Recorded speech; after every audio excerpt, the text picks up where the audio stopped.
¿Qué tal, amigas, amigos de este podcast que, bueno, ya trascendió fronteras, pero de a de veras, ¿eh? Porque nos están escribiendo constantemente con los resultados de los podcasts pasados que han creado muy buena impresión, especialmente con estos temas tan actuales y tan diversos, y en particular el tema que tenemos encima, que fue también una revelación, el del Mundial del Fútbol. Bueno, siempre agradeciendo a nuestro auspiciante Now. Yo soy Stefano Niro, les doy la más cordial bienvenida. Y hoy tengo ni más ni menos que a una querida amiga ya de hace muchos años también, compañera de mil batallas en el mundo de la academia y de la mercadotecnia. Ella es Tania Kolanovich. Siempre se me ha dificultado tu apellido, Tania, perdóname. Pero bueno, Tania Kolanovich. ¿Sí? ¿Dije bien o no? Tania Kolanovich, exacto. Bien. Tania Kolanovich. Ella es ni más ni menos que directora de mercadotecnia del Grupo Pachuca, un grupo enorme que no solo está en México, trasciende también hasta, bueno, la península ibérica, y ni más ni menos que también directora de mercadotecnia de la Federación Mexicana de Fútbol 7. Bueno, Tania, querida, ¿cómo estás? Bienvenida, qué gusto. Hola, Estefano. Bueno, pues el gusto es mío y pues en esta presentación decirte que realmente creo que más que ser un cargo directivo o demás, soy una apasionada realmente más bien del deporte, pero fuera de la cancha. Entonces, fuera de la cancha porque me refiero a esto a manera de estrategia. Eso es a mí lo que siempre me ha llenado, la parte estratégica. Oye, es que la parte estratégica que nace justamente de una planeación, de un análisis profundo de cómo se desempeña y desarrolla una institución, como en el caso, bueno, los casos tanto de Grupo Pachuca por un lado o de la Federación Mexicana de Fútbol 7 por el otro, los resultados luego se van a la cancha, ¿no? Y ahí regresan después de todo con otro tipo de objetivos que se hayan alcanzado completamente o a medias. Pero dinos, Tania, estuvimos platicando también mucho sobre cuestiones geopolíticas del fútbol y el mundial, la parte justamente estratégica de México en este nuevo, pues, el nuevo escenario que se nos presenta para dentro de unos cuantos días ya, el Mundial del 2026. ¿Cómo lo ves? Pues mira, yo creo que, y siempre lo voy a decir, la realidad es que yo creo que en México somos grandes aficionados al fútbol, entonces creo que a mí me gusta mucho hablar justo de eso, del fanático en el centro de toda la estrategia, en la mercadotecnia, en la parte deportiva. Entonces yo creo que vamos a tener un gran mundial de fútbol. Sé que, y he leído muchísimas críticas al nuevo Estadio Banorte, he leído muchísimas cosas al respecto, pero yo creo que los fanáticos realmente van a ser una fiesta maravillosa en torno al Mundial 2026 en nuestro país. Eso es lo que yo creo y eso es lo que creo que además los demás países que vienen a nuestro país están esperando porque México es eso. Por algo la Fórmula 1 es F1, que es fiesta. Por eso México es tan importante y es un referente tan importante en el deporte, también en el fútbol soccer. Y creo que eso es lo que vamos a ver. Vamos a ver mucha fiesta, vamos a ver muchas cosas maravillosas y estoy segura que más que todo lo negativo que veamos, que si la construcción, que si la vialidad y todo eso, pues en realidad vamos a tener algo inolvidable. Eso es lo que yo sí creo hoy en día. Oye, pero apuntas precisamente a la parte de la afición, ¿no? Sí. De los espectadores, de los seguidores, de los fans, que es todo un tema interesantísimo porque de ahí deriva justamente la construcción de estadios, la movilidad, que como bien dice, ok, no nos vamos a meter en que si va a estar bien o qué va a pasar, si ya está terminado al 80, 90 o 95%, al menos el Banorte, que es el de la Ciudad de México, mejor conocido como el Estadio Azteca, pero esta afición, tú que estás allá adentro, ¿qué estás viendo que va a vivir la afición, especialmente la afición que no ha venido a México, que por primera vez se parará en un monstruo como el Coloso de Santa Úrsula, ¿no? Que es un estadio monumental, gigantesco, qué amenidades o qué cosas diferentes se va a encontrar para disfrutar y vivir esta experiencia? Fíjate, Estefano, que yo creo que en los últimos años la mercadotecnia la hemos centrado hacia el lado de las experiencias. Y yo pienso que justo es lo que van a poder vivir los aficionados que asistan a los partidos en México y en el Mundial en general, ¿no? Pero en México en específico vamos a hablar mucho de la experiencia de la marca, vamos a hablar mucho también incluso porque la ola Coca-Cola, por ejemplo, nació en México, entonces no dudemos que los mismos aficionados van a crear un sinfín de cosas para recordar todos estos momentos en el Mundial de 2026. Eso es lo que yo creo, vamos a tener muchas experiencias. Te voy a dar un ejemplo. Yo llevo varios años junto con Miriam Ortiz llevando un cliente, es una marca con la que trabajamos y a la cual le tengo mucho cariño, que es la Bundesliga. La Bundesliga es la liga alemana de fútbol. Y yo al principio decía, oye, pero ¿por qué le interesa tanto México a una liga de fútbol que ni siquiera es un país vecino, ¿no? Y lo que he aprendido durante todos estos años con la Bundesliga es que México es un referente a nivel Latinoamérica y a nivel internacional, realmente no nada más del deporte del fútbol, sino por la gran afición que tiene. Por eso la Bundesliga, cuando decide realmente empezar a hacer una serie de acciones en nuestro país, lo hace justo por eso, porque el mexicano siempre tiene un millón de cosas que darle al fútbol. Entonces yo sí creo que vamos a vivir esto, muchas experiencias, mucha fiesta, mucha alegría, o sea, y en realidad a nosotros, aunque sepamos si llegamos o no llegamos a octavos de final, cuartos de final y demás, pero de todas maneras el mexicano va a seguir ahí apoyando al otro país con el cual se siente empático y que está muy cercano.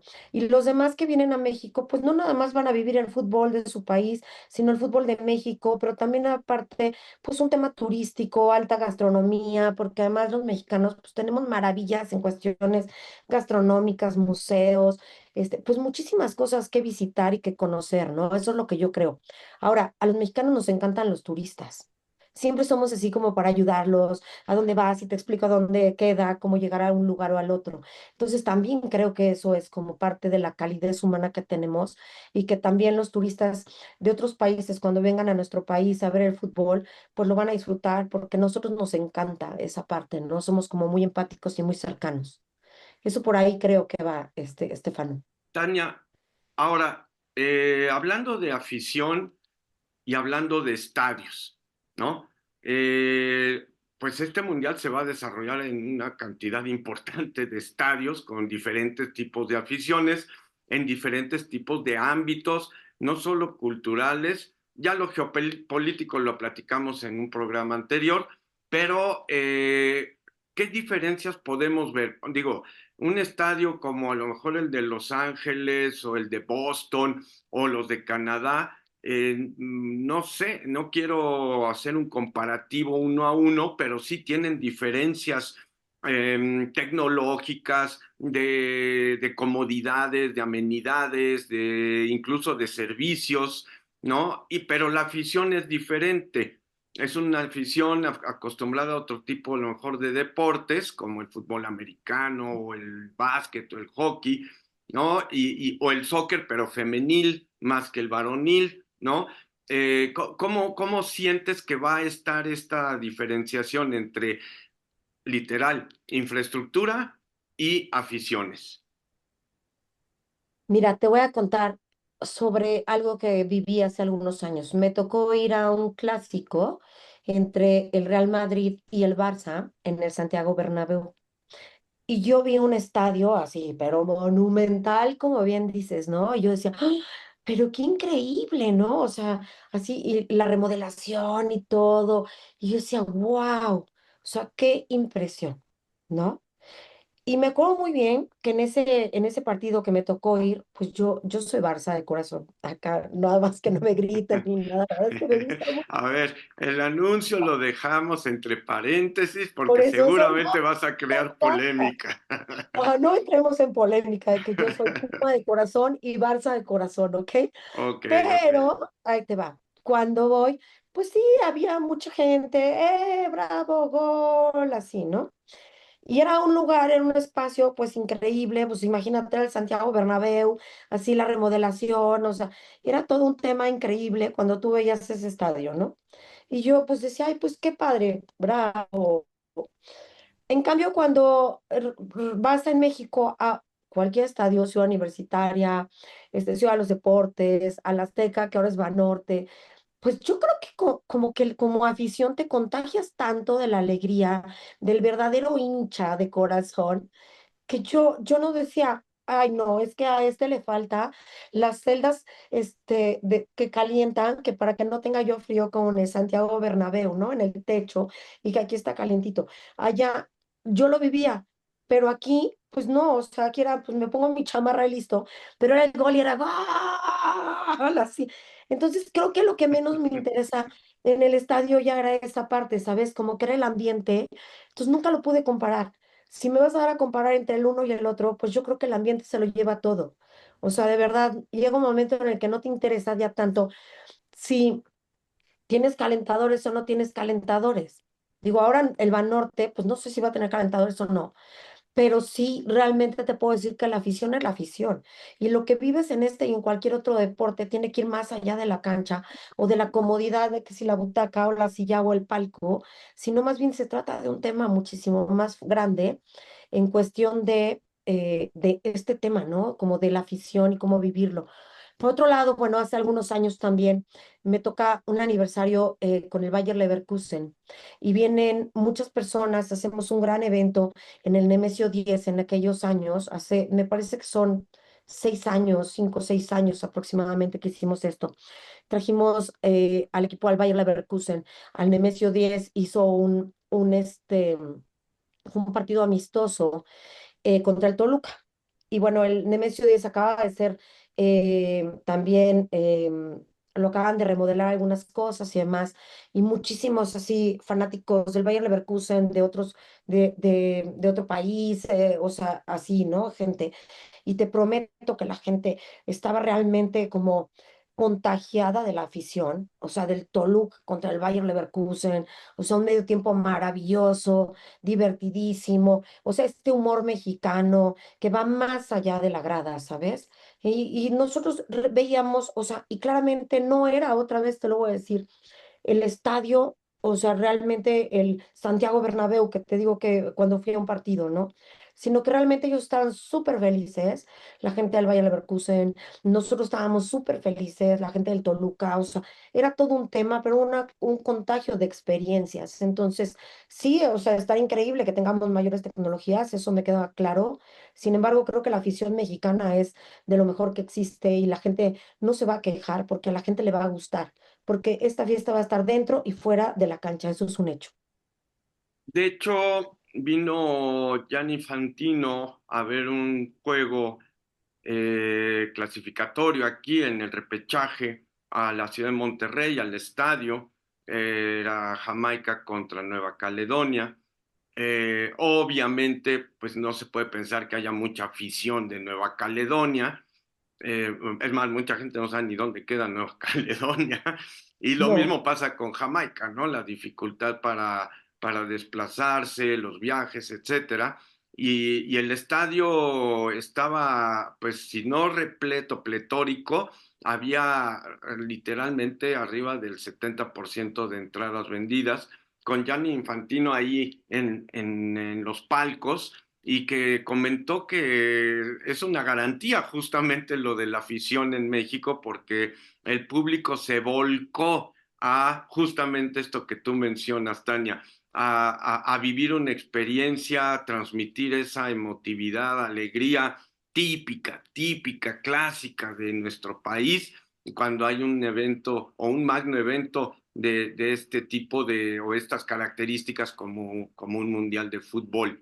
Y Tania, ahora pregunta casi obligada, la federación en la que tú te encuentras, que, ok, como ya dijiste, más allá de ser un rol directivo, eres una apasionada del deporte, pero como apasionada, no eres apasionada visceral, así de simplemente emociones descontroladas.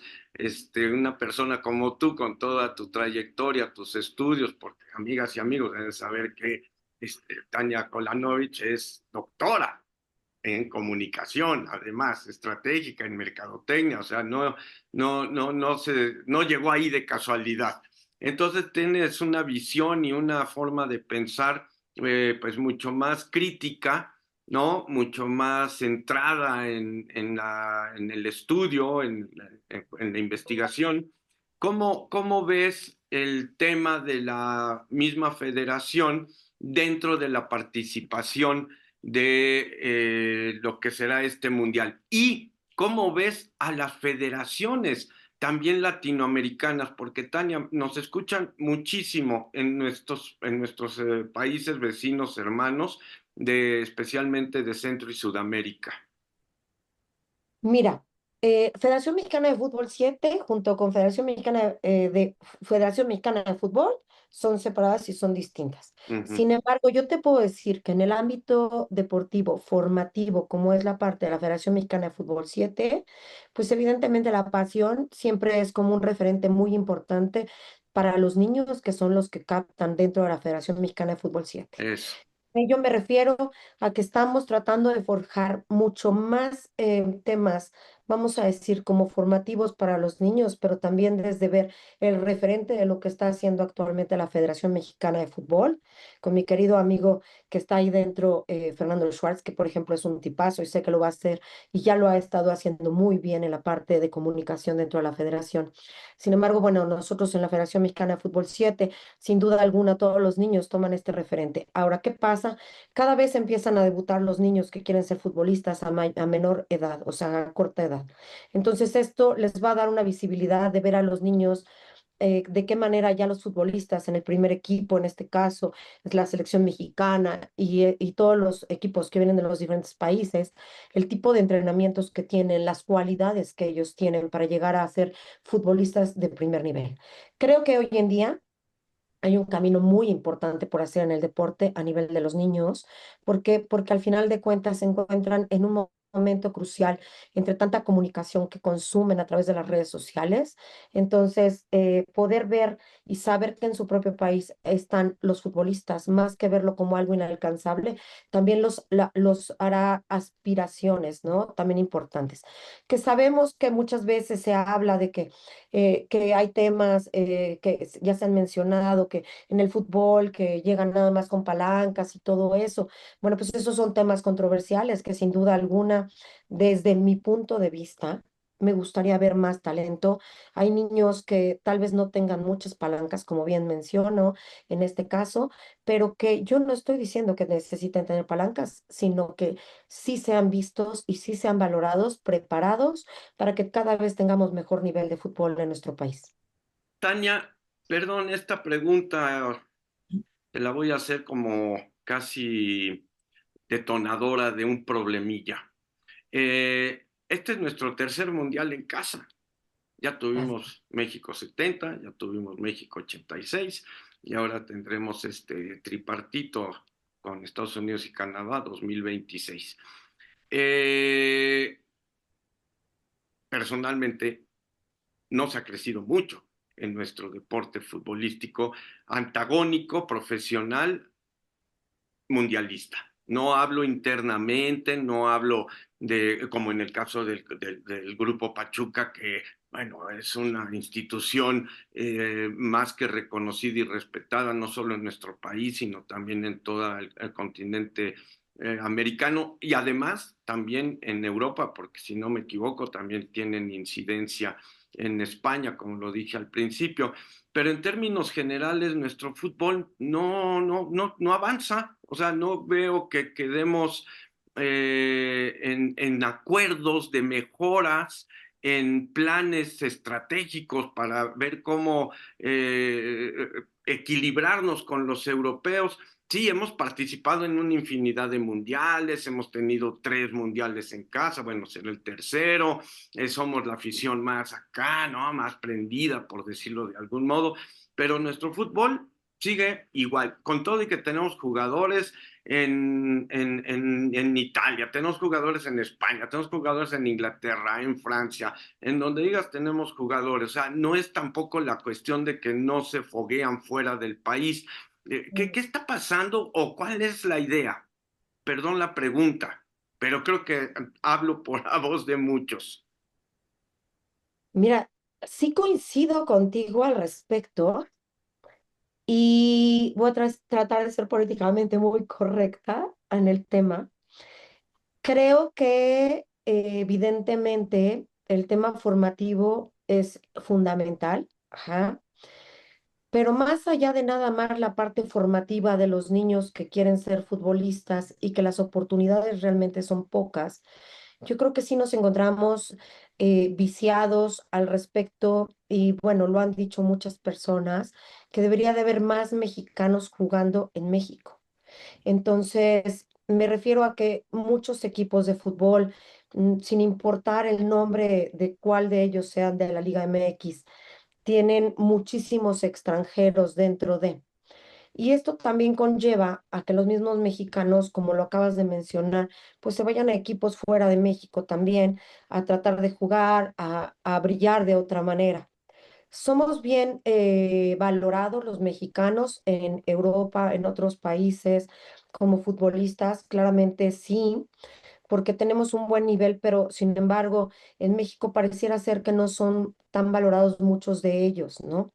E incluso, bueno, pues yo también creo que en esta parte donde hay que saber hasta qué momento, porque me parece que yo he visto muchos ejemplos de futbolistas que ya deberían de retirarse y no porque estés grande, sino porque al final de cuentas un Cristiano Ronaldo tiene 40 años, 41 años y el tipo es un crack, o sea, no estamos hablando de la edad, o sea, estamos hablando del máximo que nos hubiera gustado tenerlo ahorita en la inauguración del nuevo estadio Azteca, ¿no? Del Banorte.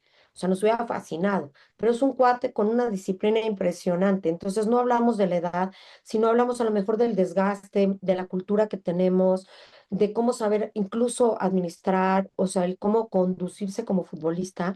Y creo que también faltaría un poco esa cultura y ver un poco más allá de cómo los grandes futbolistas que todavía están en la cancha, muchos de ellos no nada más quieren estar en el spot, sino que también tienen una cultura que han ido trabajando durante todos estos años para mantenerse en el mismo nivel futbolístico, ¿no? Creo que por ahí podría ir un poco este tema y tu pregunta que haces, aunque sin duda, bueno, pues todo el mundo sabemos que existen temas controversiales entre los dueños de los equipos, intereses y todo lo que se ha hablado al respecto, ¿no? Sin embargo, bueno, pues no es algo a lo que yo pueda hablar porque finalmente no soy dueña de un equipo, eso es un hecho. Yo hago estrategias para los equipos. En este caso, te decía, con Bundesliga hemos hecho cosas hemos trabajado con el Wolverhampton, he trabajado también con el Bayer Leverkusen, o sea, y he podido ver de cerca que la cultura del fútbol europeo y la cultura del fútbol mexicano tal vez sí son muy distintas. Claro. Ahora, la FIFA tiene un reto enorme, ¿no? Que es la de equilibrar justamente los fútboles, poniéndolo así en esos términos plurales, para convertirlos ya luego en un solo fútbol, ¿no? Donde haya un equilibrio, donde países con debilidades en cuanto a sus resultados, incluso a su desempeño en el campo, o incluso hasta en el tema que parece aislado o separado, el de los cambios, ¿no? O sea, no es lo mismo que un equipo pueda tener 5 o 6 cambios con jugadores que están a unos niveles de este tamaño contra equipos que tienen 5 o 6 cambios que ya no sabes a quién meter porque pues no va a dar más allá de lo que rinde en su momento, ¿no? Entonces creo que ahí tendrá que haber un equilibrio tarde o temprano. Lo de tener 48 equipos que se ha vuelto también todo un tema de que si son muchos, son pocos. ¿Cómo lo ves eso? Yo creo que en México, justo, sí son muchos equipos, pero te voy a decir una cosa, yo creo que también valdría la pena ver los equipos que deberían seguirse manteniendo en primera y aquellos que merecerían subir a primera.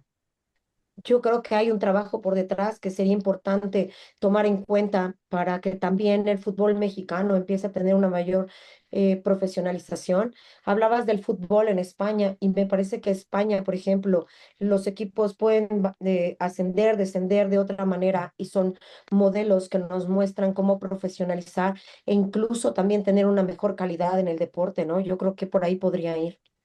Claro, Claro. Oye, y ya para terminar, mi querida Tania, tú finalmente también eres maestra, estás involucrada en la enseñanza, en la educación, en la parte de las instituciones educativas. ¿No será que también nos falta un poco de tener una cultura de la educación deportiva a las instituciones deportivas? Porque pues normalmente lo que se hace es que o te dedicas al deporte o estudias, no hay una mezcla de eso y lleva a consecuencias que será tema de otro programa, pero ¿no piensas que podría haber algo que junte también educación académica y deporte? Te lo voy a decir desde los dos lados, Tania mamá y Tania maestra, ¿va? Ok. Desde mi punto de vista como mamá, yo soy mamá de dos niñas y un niño. Una de mis hijas y uno de mis hijos entrenan fútbol. Y mi hijo quiere ser futbolista cuando sea grande. Y Mm. todo el tiempo, desde mi casa, ojo, como Tania mamá, le insisto mucho a mi hijo en la importancia de estudiar, porque una carrera futbolística puede durar corto tiempo. Si tú quieres 40 y tantos años, ya sí es muy bueno. Y si es un crack realmente en el deporte y se ha sabido cuidar. Ajá. ¿Y por qué? Porque yo veo muchas veces que las carreras de un futbolista puede terminar menos tiempo que a lo mejor la mía o la tuya, que vamos avanzando en nuestra edad y mientras nos seguimos actualizando lo estamos haciendo. Pero ellos la diferencia pues tiene que ver en el deporte con otras capacidades. Entonces, yo toda la vida le insisto mucho que estudie y me interesa mucho. Incluso le mostré hace poco tiempo apenas una entrevista de Lionel Messi que le hacen, donde Lionel Messi habla de la importancia que él hubiera querido estudiar más la parte del idioma, del inglés, porque pues ahora él necesita hablar inglés y él mismo decía, en momentos me siento ignorante porque no entiendo del todo. No es como si a Tania le pones a aprender ahorita a hablar alemán, pues no va a ser tan sencillo, aunque yo aprenda y dos, tres ahí la lleve. Pero cuando eres niño, pues aprendes más fácilmente. Entonces, ahí sería el aprendizaje hacia la parte de la educación, pero desde la casa. Y sí vas a entrenar y sí vas a hacer esto y todo lo demás, pero sin dejar los estudios, sobre todo en algunas áreas que siguen siendo como muy importantes para un futbolista, ¿no? Yo les daría finanzas personales importantísimo, o sea, Por ¿de qué supuesto. manera cuando estás ganando dinero lo inviertes, sino que cuando termines ya no tengas nada, ¿no? Me Sí, parece típico. fundamental, ¿no? Ahí, Entre otras cosas. Tania, querida, vamos a tener que ir cerrando porque el tiempo perfecto, nunca es nuestro amigo. no Aquí te son los preocupes. 90 minutos más los suplementarios más penales, ya no lo estamos acabando. Y solamente para cerrar, mi querida Tania, tu pronóstico, quién va a ser campeón para este mundial tan complejo, dejando a un lado la camiseta y el corazón a nuestra selección, la realidad desde tu punto de vista.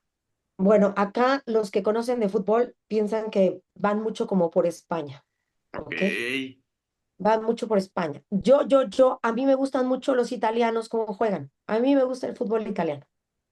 Entonces, o los ingleses también me gusta mucho. Entonces, yo creo que yo estoy muy pensando en ver a los alemanes, a los ingleses y a los italianos, que me parece siempre ha sido algo súper lindo verlos jugar. Y el tema de los alemanes, porque bueno, desde Bundesliga y con los equipos y demás que me ha tocado trabajar, yo he visto estas metodologías con las cuales entrenan y el fútbol, como lo tienen la técnica, que a lo mejor es un poco más aburrido, a lo mejor al parecer para algunos, pero a mí en lo personal me parece un nivel muy bueno de fútbol. mm, Alemania puedes irle ganando 2-0 en el minuto 85 y todavía corres peligro de perder, ¿no? Así Así es. es.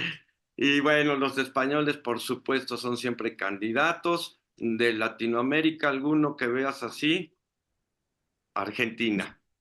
Pues no, oye, vimos muy buen nivel de fútbol de los colombianos, ¿no? En la Copa América. Sería maravilloso, los colombianos. Muy Tania, buen nivel. te mando un abrazo. Se nos va a Igualmente, acabar el programa, pero dejamos abierto para más conversaciones. claro que sí, Estefano, me da mucho gusto de ver a saludarte y bueno, pues estamos en contacto y por aquí andamos. Veamos Muchas buen. gracias. Muchas gracias, Tania Kolanovich. Bueno, una expertaza y fan del fútbol y del deporte. Ya estaremos viéndonos nuevamente. Yo soy Stefano Niro. Que pasen un excelente fin de semana y gracias a nuestro auspiciante Now por permitirnos llevar a cabo estos programas. Muchas gracias. Hasta pronto.